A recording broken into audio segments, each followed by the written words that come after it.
Alors, chers amis, aujourd'hui, je voudrais vous raconter une histoire à propos d'un sujet qui lui tenait beaucoup à cœur.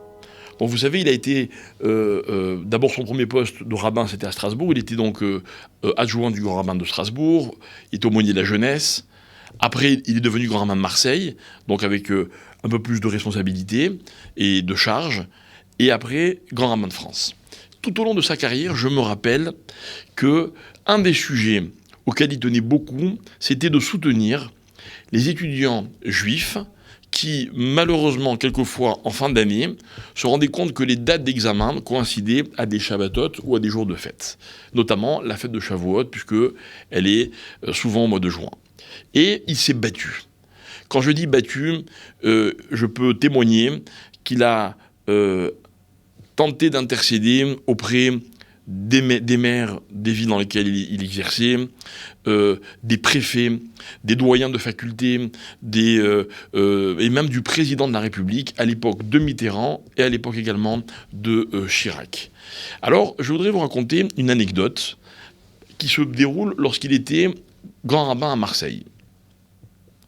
Voilà donc que malheureusement, un examen tombe un jour de fête ou de Shabbat, je ne me souviens plus. Il décide d'aller voir le doyen.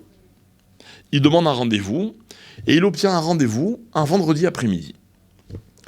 Il y va et voilà que le rendez-vous était assez tard dans l'après-midi, donc il y avait un petit stress par rapport à l'entrée du Shabbat. Mais la mission était tellement importante que ça valait la peine. Il se trouve devant un doyen qui était particulièrement ferme et inflexible.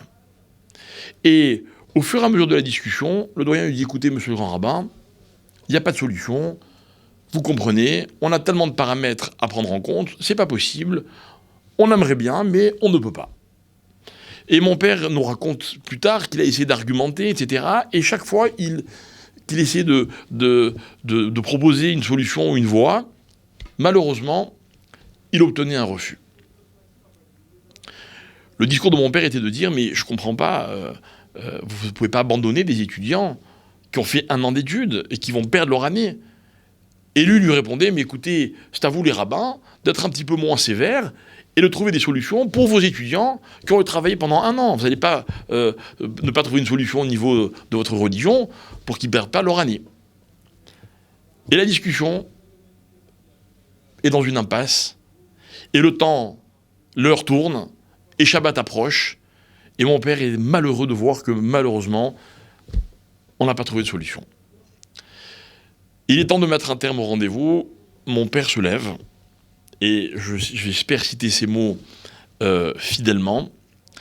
Il dit au doyen « Je suis triste, car vous et moi avons échoué dans notre mission. » Et voilà que ce mot fait mouche. Le doyen lui dit « Pourquoi moi ?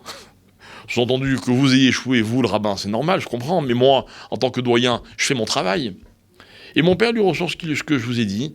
Il lui dit « Parce que vous ne venez pas au secours de vos étudiants qui ont travaillé pendant 1 an. Si nous, au niveau de la religion, on n'a pas trouvé de solution, peut-être que vous auriez dû en trouver une. » Et le doyen a été touché par cette phrase. Et l'histoire, c'est que, à ce moment-là, il lui dit, écoutez, ne partez pas, asseyez-vous, on va la trouver, cette solution. Et le plus beau, c'est qu'ils ont trouvé une solution. Et pourquoi cette anecdote est intéressante ?